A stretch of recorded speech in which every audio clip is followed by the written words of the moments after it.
we have been highlighting that he wasn't really playing, and it is easy for us all to forget that he was playing at MK Dons a couple of seasons back, and he's still only 21, etc.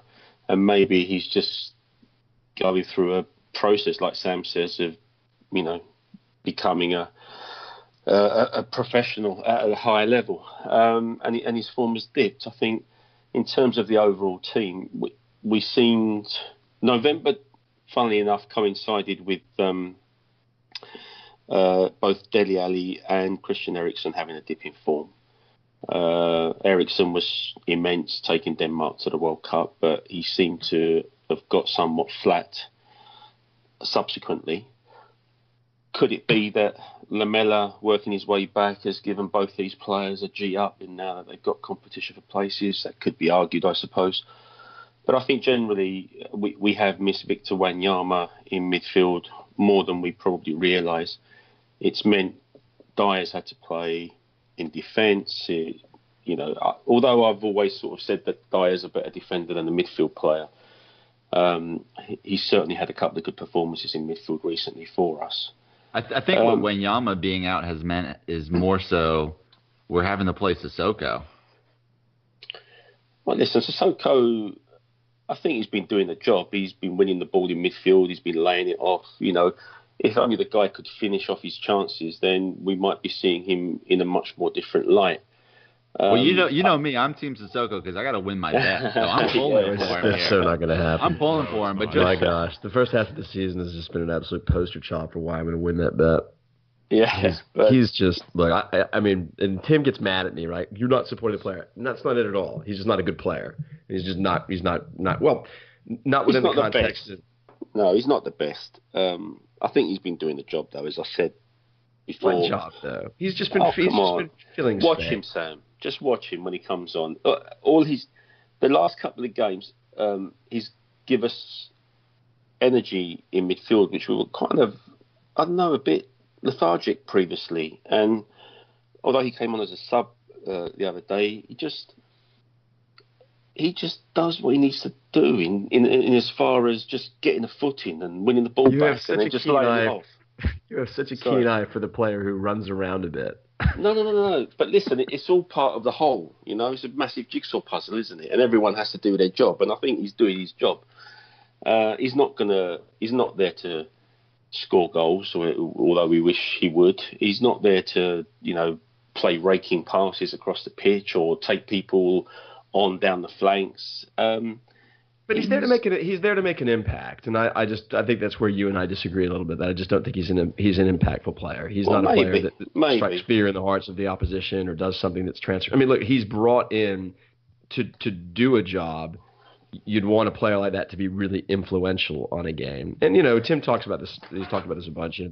You're jaded by his price tag. Well, yeah, I am. I think that we should be demanding enough from our transfer activity that we go spend, a record amount for a player, that we expect a player that can really contribute on a high level, and he just doesn't do that. In my mind. Listen, I think he started off awful. My only sort of thing is I don't think he's awful anymore. But we've sort of veered onto Sissoko because of the tactics of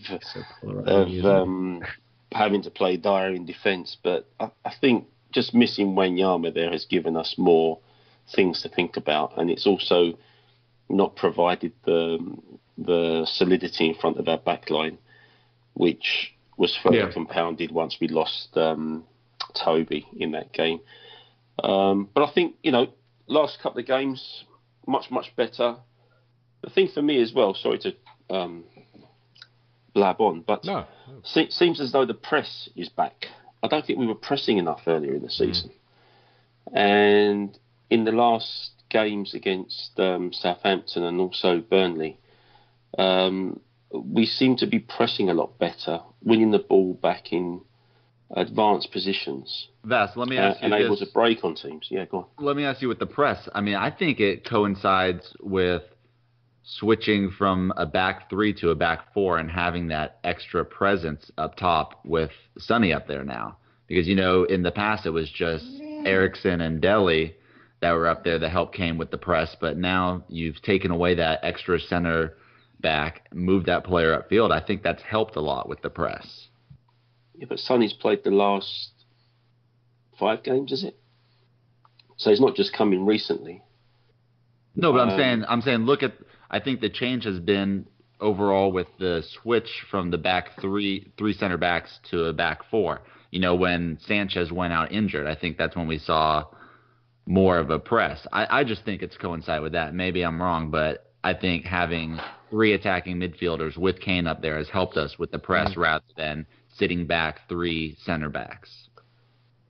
I don't know. That's an interesting and probably legitimate argument. I can't pin it down onto any one particular thing other than maybe that players have found a little bit more of their sort of cohesiveness in their play. I think having no midweek games for a week or 2 probably has helped us get things put back on track. Maybe Pochettino's done some extra work on the training pitch or had chats with players that possibly before he never had the time or the opportunity to do.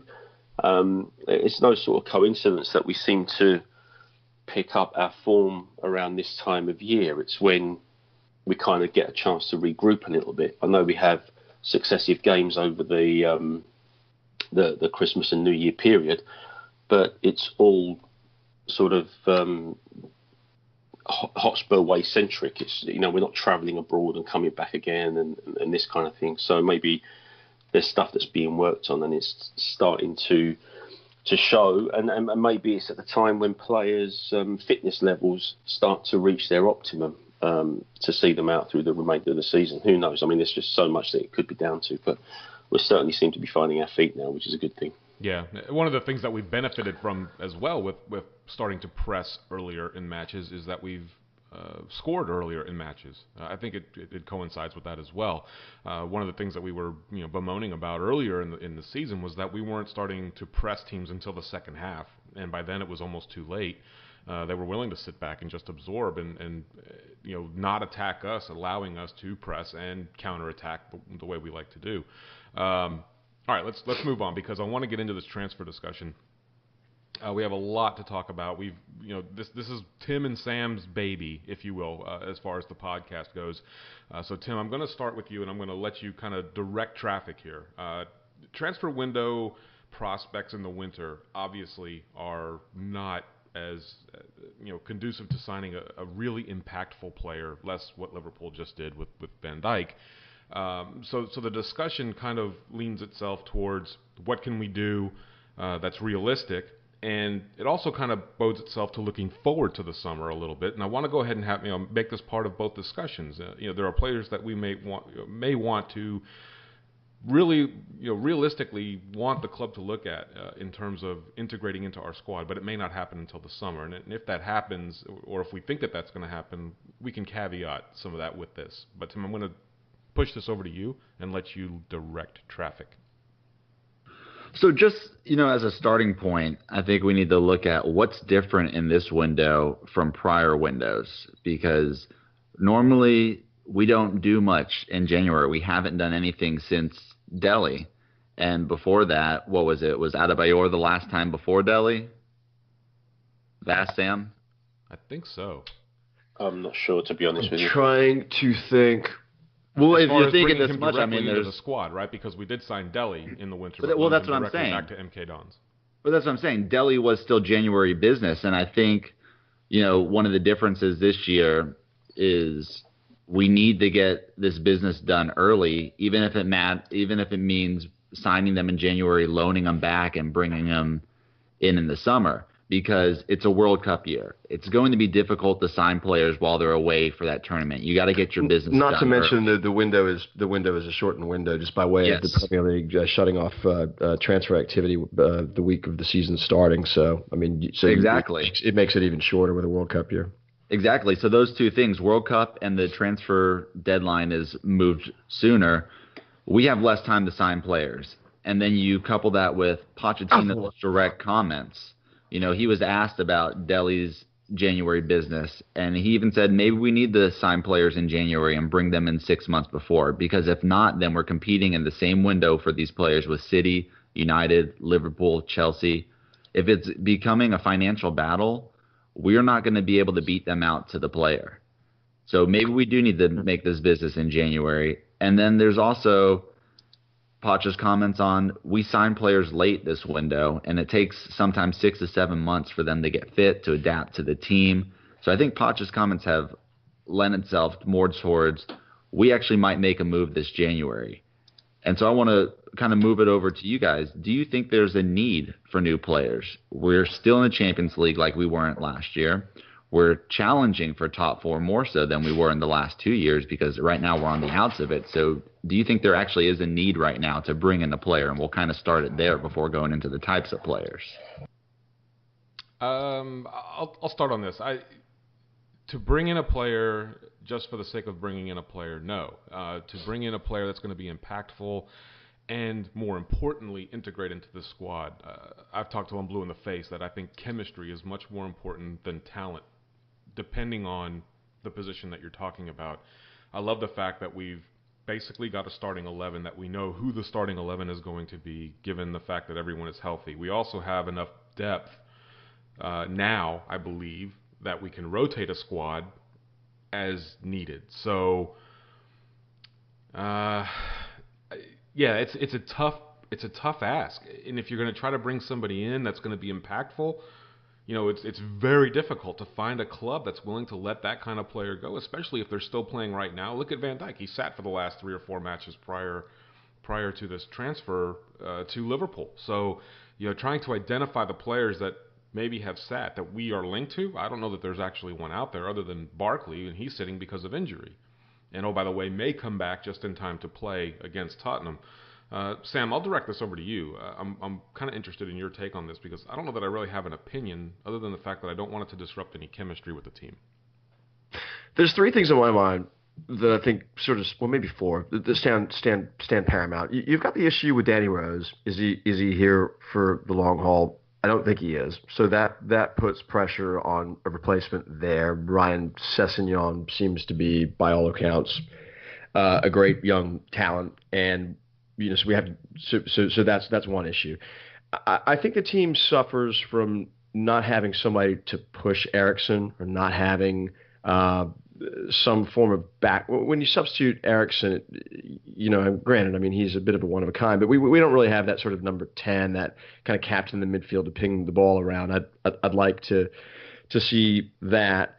You know, the third thing is Sissoko and Lamela combined. I mean, there's a lot that we don't know.